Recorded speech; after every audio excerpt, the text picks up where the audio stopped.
So hello guys, most welcome back to our YouTube channel Gyan with Sachin. तो दोस्तों, आज की इस वीडियो में हम बात करेंगे BMEE या जनरल इंजीनियरिंग के मोस्ट इंपॉर्टेंट क्वेश्चंस के बारे में।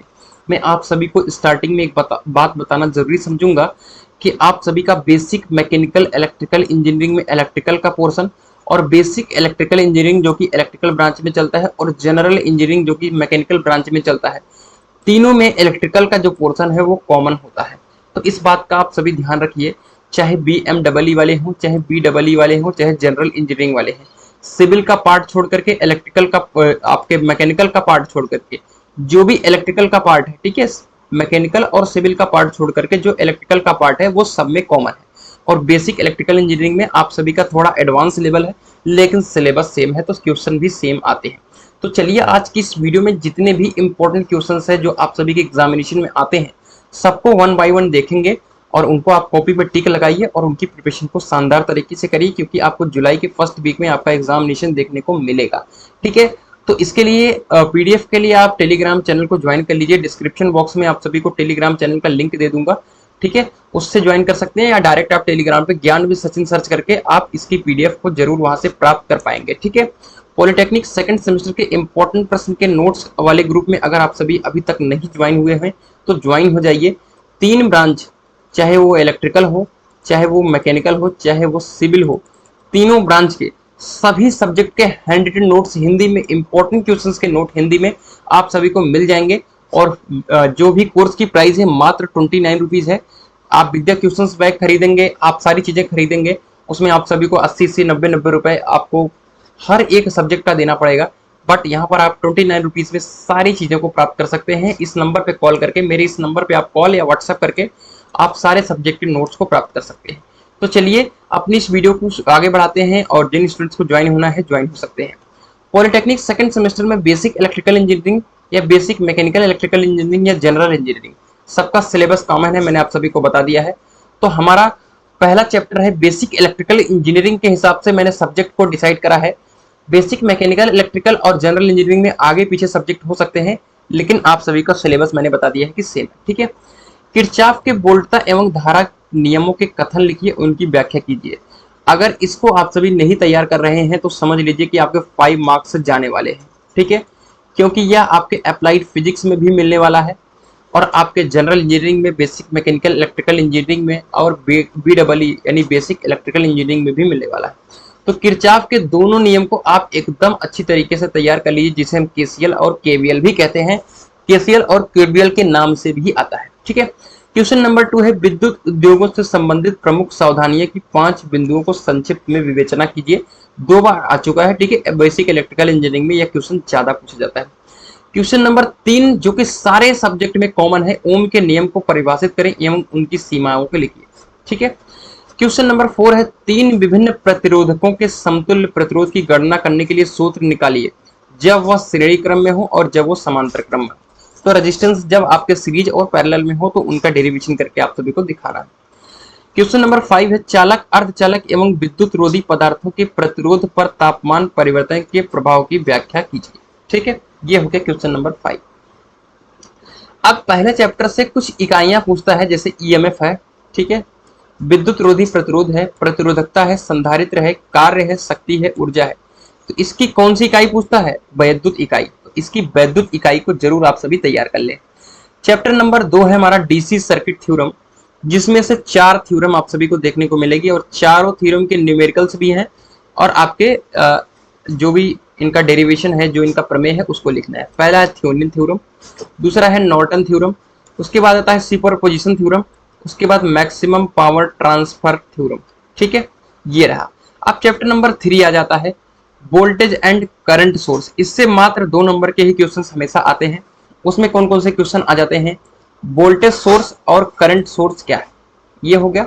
उसके बाद आता है आदर्श और व्यवहारिक वोल्टेज सोर्स का ग्राफ बताइए। ठीक है, क्वेश्चन नंबर 3 है आदर्श तथा व्यवहारिक धारा स्रोत को ग्राफ द्वारा समझाइए। तो यही 3 क्वेश्चंस आप सभी के एग्जामिनेशन में देखने को मिलते हैं, 2 नंबर में आते हैं। ठीक है, कभी आदर्श पूछ लेगा, कभी व्यवहारिक पूछ लेगा, इस तरीके से। सबसे इंपॉर्टेंट चैप्टर की श्रेणी में आप सभी से रख सकते हैं विद्युत चुंबकीय प्रेरण को। पहला क्वेश्चन सबसे इंपॉर्टेंट क्वेश्चन के रूप में भी रख सकते हैं, फैराडे के विद्युत चुंबकीय प्रेरण के नियम और उनकी व्याख्या। क्वेश्चन नंबर 2 है लेंज का नियम व अनुप्रयोग की व्याख्या कीजिए। ठीक है, लेंज के नियम को आप बताना है। क्वेश्चन नंबर 3 है आप सभी का स्वप्रेरित एवं अन्योन्य प्रेरित विद्युत वाहक बल की व्याख्या करें। क्वेश्चन नंबर 4 है चुंबकीय परिपथ में संग्रहित ऊर्जा का व्यंजक ज्ञात कीजिए। क्वेश्चन नंबर 5 है हिस्टेरिसिस एवं भंवर ध्वनियों को बताइए, भंवर हानियों को बताइए। ठीक है, इनके हानियों का वर्णन करना है। चैप्टर नंबर 5 बैटरी है। बैटरी में सिर्फ आपको लेड एसिड सेल और निकल लेना है, दोनों में से एक क्वेश्चन फिक्स है। ठीक है, मैं आप सभी को इस वीडियो के दौरान एक चीज और बताने की कोशिश कर रहा हूं, ध्यान से सुनिएगा।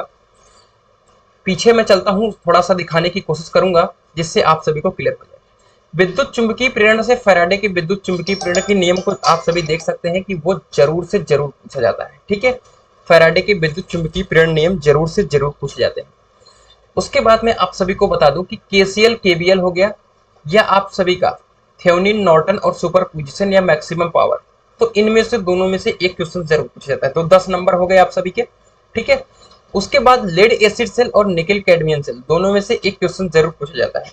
तो इसमें भी तीसरा आपका 15 नंबर हो गया। व्यापारिक स्तर की बैटरी की देखभाल एवं रख रखाव की विवेचना कीजिए। बैटरी की क्षमता तथा दक्षता से क्या अभिप्राय है, इसको बताइए। ठीक है, चैप्टर नंबर इसके बाद हमारा कौन सा चैप्टर था, ये चैप्टर नंबर 5 था। तो चैप्टर नंबर 6 आ जाता है एसी फंडामेंटल, जिसमें सबसे इंपॉर्टेंट क्वेश्चन है एसी और डीसी में आपको अंतर बताना है। ठीक है, उसके बाद क्वेश्चन नंबर 2 आता है बी आरएमएस वैल्यू, मध्यमान, admittance, conductance, susceptance, form factor और पावर फैक्टर, एक एक नंबर में जरूर पूछे जाते हैं। ठीक है, तो इसको आप जरूर तैयार कर लीजिए। उसके बाद आता है एसी सर्किट। ठीक है, ये चैप्टर नंबर 7 है हमारा एसी सर्किट। चुंबकीय परिपथ से क्या अभिप्राय है, वैद्युत तथा चुंबकीय परिपथ में अंतर बताइए। ठीक है, तो काफी इंपॉर्टेंट क्वेश्चन है ये, तो इसको आप जरूर तैयार कर लीजिएगा। फिर संधारित्र में चार्जिंग डिस्चार्जिंग, जो कि आपके अप्लाइड फिजिक्स में भी देखने को मिलेगा, तो ये काफी इंपॉर्टेंट क्वेश्चन है, इसे जरूर तैयार कर लें। इसके बाद क्वेश्चन नंबर 3 आता है, जो कि काफी इंपॉर्टेंट रहने वाला है। जो भी क्वेश्चंस मैंने बताया सारे इंपॉर्टेंट क्वेश्चंस को ही सिलेक्ट करा है। स्टार और डेल्टा कनेक्शन। ठीक है, स्टार और डेल्टा कनेक्शन में धारा एवं विभव के लाइन एवं फेज के मध्य परस्पर संबंध को स्पष्ट करते हुए फेजर आरेख बताइए। ठीक है, उसके बाद आता है बहुफेजी प्रणाली। ठीक है, बहुफेजी प्रणाली से क्या अभिप्राय है, 3 फेज और सिंगल फेज प्रणाली की तुलना कीजिए तथा लाभों का वर्णन करिए। उसके बाद हमारा आता है अगला हमारा क्वेश्चन आता है कि समांतर अनुनाद, ठीक है, और श्रेणी अनुनाद पर संक्षिप्त टिप्पणी लिखिए। क्वेश्चन नंबर 6 है आरएलसी श्रेणी परिपथ हेतु अनुनाद आवृत्ति के व्यंजक की व्युत्पत्ति कीजिए। चैप्टर नंबर 8 है पावर प्लांट। ठीक है, पावर प्लांट में तीनों में से एक जरूर पूछा जाएगा, जो कि 5 नंबर में। ठीक है, कौन कौन से, hydro power plant, thermal power plant जिसे स्टीम पावर प्लांट कहते हैं, और न्यूक्लियर पावर प्लांट। तो मैंने 4 ऐसे क्वेश्चंस बताए जो आप सभी के एग्जाम में पूछे जाते हैं। पहला तो ये 5 नंबर हो गया। दूसरा आप सभी का कौन सा मैंने बताया जो कि 100% पूछा जाता है, वो आप सभी को बताया कि निकल कैडमियम सेल या आप सभी के लेड एसिड सेल। ठीक है, इन दोनों बैटरियों को। ठीक है, उसके बाद आप सभी का विद्युत चुंबकीय प्रेरण में फैराडे के विद्युत चुंबकीय प्रेरण के नियम से। ठीक है, उसके बाद अगला मैंने 5 नंबर बताया कि केसीएल केबीएल। ठीक है, केसीएल केबीएल या तो आपका थेवेनिन नॉर्टन सुपरपोजिशन और मैक्सिमम पावर ट्रांसफर। ठीक है, तो ये 5 नंबर यहाँ से।